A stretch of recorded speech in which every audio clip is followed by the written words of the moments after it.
Hello बच्चों, कैसे हैं आप सब। आशा करती हूँ कि आप स्वस्थ होंगे, मस्त होंगे और अपनी पढ़ाई में व्यस्त होंगे। आपकी इसी पढ़ाई को आगे बढ़ाते हुए आज हम पढ़ने जा रहे हैं एक नया पाठ, एक नया अध्याय, जिसका शीर्षक है टूटा पहिया। तो बच्चों, एक सुंदर सी कविता है। आइए सबसे पहले इसका परिचय ले लेते हैं। टूटा पहिया अर्थात निष्काम समझी जाने वाली वस्तुएं भी समय आने पर महत्वपूर्ण साबित हो सकती हैं। अतः हमें किसी वस्तु को निष्काम समझकर उसकी उपेक्षा नहीं करनी चाहिए। तो बच्चों, प्रस्तुत पाठ में आपको क्या बताया गया है कि हमें कभी भी किसी वस्तु को तुच्छ समझकर या ये हमारे काम की नहीं है ऐसा समझकर उसकी उपेक्षा नहीं करनी चाहिए। जैसे कि आपने सुना भी होगा, जहाँ काम आवे सुई कहाँ करे तलवारी। जहाँ सुई काम आती है वहाँ तलवार काम थोड़े ही कर सकती है ना बच्चों। तो इसी भाव के साथ आइए इस कविता को शुरू करते हैं। आप लोग ध्यान से सुनिएगा और समझिएगा। मैं रथ का टूटा पहिया हूँ लेकिन मुझे फेंको मत। क्या जाने कब इस दुरूह चक्रव्यूह में अक्षौहिणी सेनाओं को चुनौती देता हुआ कोई दुस्साहसी अभिमन्यु आकर घिर जाए। अपने पक्ष को असत्य जानते हुए भी बड़े बड़े महारथी अकेली निहत्थी आवाज को अपने ब्रह्मास्त्रों से कुचल देना चाहें। तो बच्चों, इस पद्यांश में कवि कह रहा है कि मैं रथ का टूटा हुआ पहिया हूँ। रथ का पहिया हूँ जो टूट गया है, लेकिन मुझे फेंको मत।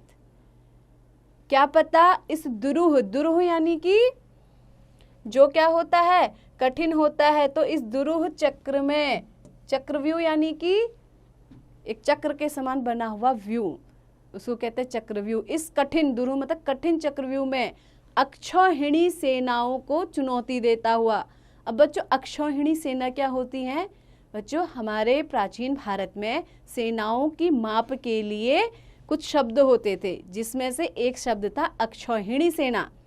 एक अक्षौहिणी सेना का मतलब है उसमें 6,34,243 लोगों की सेना, जिसमें घोड़े भी हो सकते हैं, अश्व भी हो सकते हैं, इसके साथ ही मनुष्य भी हो सकते हैं।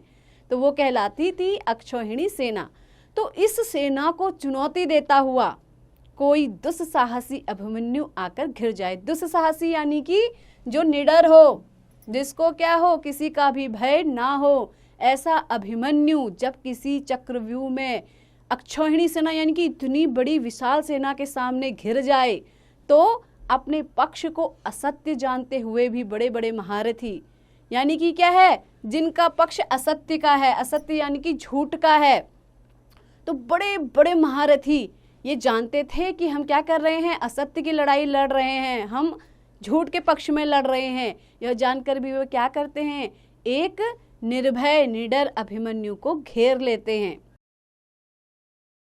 अकेली निहत्थी आवाज को अपने ब्रह्मास्त्रों से कुचल देना चाहें। तो जब ऐसा होगा और वो क्या करेंगे, एक निहत्थी आवाज जिसके पास निहत्था यानी कि कोई भी हथियार नहीं हो, एक ऐसी आवाज, एक ऐसा व्यक्ति, एक ऐसा बच्चा जिसके पास कोई भी हथियार नहीं है, उसको जब अपने ब्रह्मास्त्रों, ब्रह्मास्त्र आपको पता है कि जिसका वार कभी भी खाली नहीं जाता है, तो ऐसे ब्रह्मास्त्र से जब कुचल देना चाहे, यानी कि इतनी बड़ी सेना खड़ी है, बड़े बड़े महारथी हैं जिनके पास बड़े बड़े ब्रह्मास्त्र हैं, और वो किसके खिलाफ खड़े हैं, एक अकेले बालक के खिलाफ। और ये बालक कौन है, ये बालक है अभिमन्यु, अर्जुन का पुत्र अभिमन्यु। बात हो रही है जो आपका युद्ध चल रहा था, कहाँ पर, कुरुक्षेत्र के मैदान में, तो उसकी बात हो रही है। और एक और अभिमन्यु घिरा है, बाकी चारों ओर से अक्षौहिणी सेना ने उसे घेरा है, बड़े बड़े महारथी हैं। तो उसी संदर्भ में कवि यहाँ पर अपनी बात रख रहा है। तो कवि आगे कहता है, तब मैं रथ का टूटा हुआ पहिया उसके हाथों में। मैं क्या हूँ, एक रथ का टूटा हुआ पहिया हूँ। अभिमन्यु ने क्या किया, मुझे ही हथियार के रूप में प्रयोग करना शुरू किया है।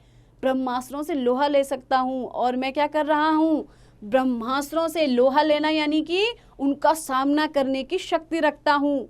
मैं रथ का टूटा हुआ पहिया हूँ। हालांकि मैं रथ का एक टूटा हुआ पहिया हूँ, लेकिन फिर भी मैं क्या कर रहा हूँ, अभिमन्यु के हाथों से, ब्रह्मास्त्रों से भी लड़ने की ताकत रखता हूँ। लेकिन मुझे फेंको मत। इतिहास की सामूहिक गति सहसा झूठी पड़ जाने पर क्या जाने सच्चाई टूटे हुए पहियों का आश्रय ले। तो वो क्या कह रहा है, कवि कह रहा है लेकिन मुझको फेंको मत, हालांकि मैं टूटा हुआ हूँ लेकिन मुझे फेंको मत। इतिहास की सामूहिक गति सहसा झूठी पड़ जाने पर क्या जाने सच्चाई टूटे हुए पहियों का आश्रय ले। तो वो क्या कह रहा है टूटा हुआ पहिया कि तुम मुझे फेंको मत।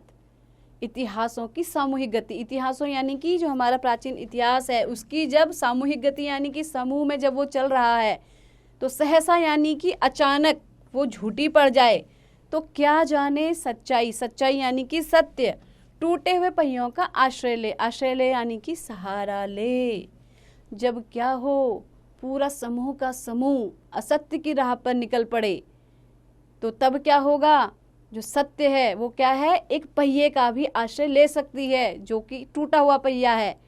यानी कि एक छोटी सी चीज़ भी आपके कितने काम आ सकती है। जब आप क्या है निहत्ते हैं, आपके पास कोई हथियार नहीं है तो आपके पास क्या है, लड़ने के लिए वो टूटा पहिया भी आपका क्या बन सकता है, शस्त्र बन सकता है, आपका हथियार बन सकता है और आपको विजयी कर सकता है। तो बच्चों ये कविता थी धर्मवीर भारती की। धर्मवीर भारती ने बहुत ही सुंदर कविता लिखी है। उन्होंने महाभारत से विषय वस्तु ली है जब कुरुक्षेत्र में युद्ध चल रहा है और अभिमन्यु को कौरवों की सेना ने चारों ओर से घेर लिया है। वो निशस्त्र है, उसके पास कोई हथियार नहीं है, तब वो अपने रथ का टूटा हुआ पहिया निकालकर उनसे लड़ने भिड़ने को तैयार हो जाता है। तो बच्चों आपने देखा अभिमन्यु की वीरता को, उसके साहस को, और आपने जाना कि कोई भी वस्तु तुच्छ नहीं होती है, इसलिए छोटी सी छोटी वस्तु की भी उपेक्षा नहीं करनी चाहिए। तो बच्चों ऐसे ही पढ़ते रहिए, आगे बढ़ते रहिए और इसका अभ्यास भी जरूर कीजिए।